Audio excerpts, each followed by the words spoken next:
பழ வியாபாரி ஒருத்தர் வாழ்ந்துட்டு வந்தாரு. அவரு தன்னுடைய தோப்புல உள்ள பழங்களை எல்லாத்தையும் பறிச்சுட்டு போய் சந்தையில கொண்டு போய் வித்துட்டு வருவாரு. இதுதான் அவருடைய தினமும் வேலையாக இருந்தது. ஒரு நாள் இப்படிதான் பழங்கள் எல்லாம் பறிச்சுட்டு போய் சந்தைக்கு விற்பனை செய்யறதுக்காக தன்னுடைய பழ மூட்டைகளை எடுத்துட்டு நடந்துட்டு வந்துட்டு இருந்தாரு. அப்பப்பா, என்ன வெயிலு என்ன வெயிலு. இந்த வெயிலுல ரொம்ப அசதியா இருக்கு. ரொம்ப தளர்ச்சியா இருக்கு. எங்கேயாவது கொஞ்ச நேரம் மரத்துக்கடியில தூங்கி கொஞ்ச நேரம் ஓய்வு எடுத்துட்டு அப்புறமா அந்த பழங்களை சந்தையில கொண்டு போய் வித்துட்டு வந்துடலாம்.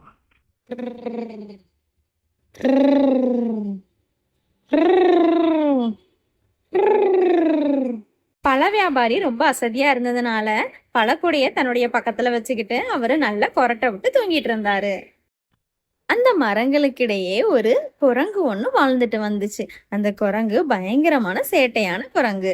அது மட்டும் இல்லாம இந்த பழ வியாபாரி தூங்கிட்டு இருந்ததை பார்த்த அந்த குரங்கு அவருக்கு தெரியாம அந்த கூடையிலிருந்து ஒவ்வொரு பழங்களா எடுத்து அது சாப்பிட ஆரம்பிச்சது.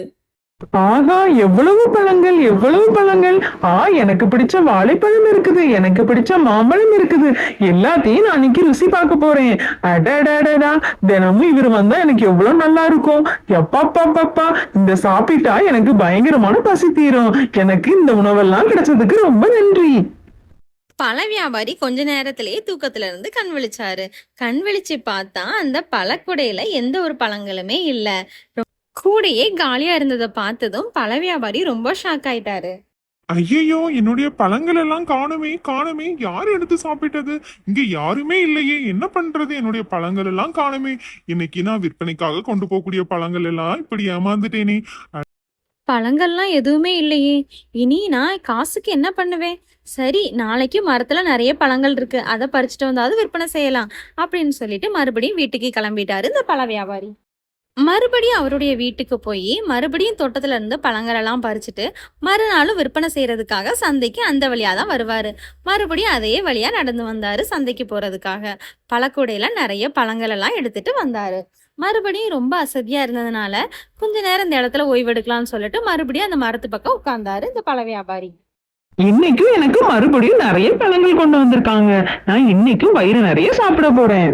பழ வியாபாரி கொஞ்ச நேரத்திலேயே கண் திறந்து பார்த்தாரு. அந்த குரங்கு எல்லா பழங்களையும் சாப்பிட்டுட்டு வெறும் கூடையை தான் மறுபடியும் வச்சிருந்துச்சு.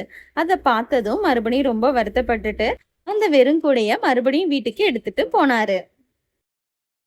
மறுநாளும் இந்த பழ வியாபாரி வந்திருந்தாரு. அவருடைய தோப்புல உள்ள பழங்கள் எல்லாம் தீர்ந்து போயிருச்சு. சரி, மிளகாவாவது இருக்குது, அதை எடுத்துட்டு போய் விற்பனை செய்யலாம் அப்படின்னு சொல்லிட்டு அதை கூட நிறைய எடுத்துக்கிட்டு மறுபடியும் அதே வழியா நடந்து வந்தாரு.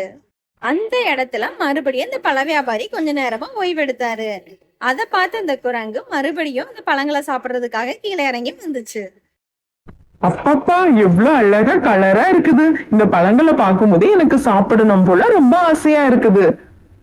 குரங்கு ஒவ்வொரு மிளகாயா எடுத்து சாப்பிட ஆரம்பிச்சது. என்ன, இந்த பழத்தை சாப்பிட்டா நாக்கெல்லாம் எரியுது, காதெல்லாம் அடைக்குது. ஐயோ, இது பழம் இல்லையா? எனக்கு வாயெல்லாம் எரியுது. ஐயோ, நான் தண்ணி தாகமா இருக்குது. நான் என்ன பண்ணுவேன்? ஐயோ, இது பழம் இல்லையா? எனக்கு நாக்கெல்லாம் எரியுது. என்னை யாராச்சும் காப்பாத்துங்க. ஐயோ, நாக்கெல்லாம் எரியுது. என்னை யாராவது காப்பாத்துங்க. குரங்குக்கு வாயி கண்ணெல்லாம் எரிய ஆரம்பிச்சிருச்சு. அதனால பயங்கரமா அழுதுகிட்டே அங்க இருந்து ஓடி போயிருச்சு. தூக்கத்துல இருந்து கண் விழிச்ச வியாபாரி கூடையை தான் பார்த்தாரு. கூடையை பார்த்ததும் மிளகாயெல்லாம் அப்படியே இருந்துச்சு. அந்த மிளகாயை எடுத்துட்டு மறுபடியும் சந்தையை பார்த்து நடக்க ஆரம்பிச்சாரு. இந்த வியாபாரி மிளகாயெல்லாம் கொண்டு போய் சந்தையில விற்பனை செஞ்சுட்டு அதுல வரக்கூடிய பணத்துல சந்தோஷமா வாழ்ந்துட்டு வந்தாரு. ஆனா இந்த குரங்கு திருடி சாப்பிட்டதுனால இந்த குரங்குக்கு பயங்கர வலியும் வேதனையும் தான் உருவாச்சுது. அதனால இனிமேல் யாருடைய பொருளையும் நம்ம திருடி சாப்பிடக்கூடாது அப்படிங்கிறத இந்த குரங்கு புரிஞ்சுக்கிச்சு. இந்த ஸ்டோரியில இருந்து நமக்கு என்ன புரியுது? யாருடைய பொருளையும் திருடி நம்ம எடுத்து சாப்பிடக்கூடாது. இந்த பதிவு பிடிச்சிருந்தா லைக் அண்ட் சப்ஸ்கிரைப் பண்ணிக்கோங்க. பாய் குட்டீஸ், பாய்.